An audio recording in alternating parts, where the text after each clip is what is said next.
অনেক দূর পাড়ি দিয়ে আসছি, সেই ওই দিকে কত দূর থেকে আসছি তরমুজ ক্ষেত দেখতে। আসলে তরমুজ তো আমরা কিনে খাই, তরমুজের ক্ষেত আমরা দেখি নাই কখনো। হ্যাঁ, এই তামিম হাত দিও না কিন্তু, খবরদার। তরমুজ দেখতে আসছি যে আসলে তরমুজের গাছ কেমন, ক্ষেত কেমন। এই দেখেন তরমুজ শুধু মনে হইতেছে জানি বিছায় রাখছে।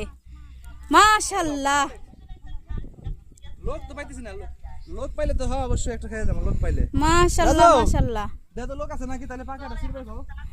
তরমুজ খেতে আসছি, তরমুজ খাবো না এটা তো কখনো হতেই পারে না। অবশ্যই আমরা কিনে খাওয়ার চেষ্টা করব। এখানে তরমুজের মালিক, ঠিক আছে, রোদের তাপ নাই এজন্য। এই দেখেন কত তরমুজ। ঢাকা শহরে তরমুজের এত দাম, কিন্তু এইখানে দেখেন অনাযত্নে বালুর ভিতরে কি অবস্থা পড়ে আছে তরমুজ, হাজার হাজার তরমুজ। হাইটা আইছে, আমাকে আমার আশা পূরণ হয়েছে।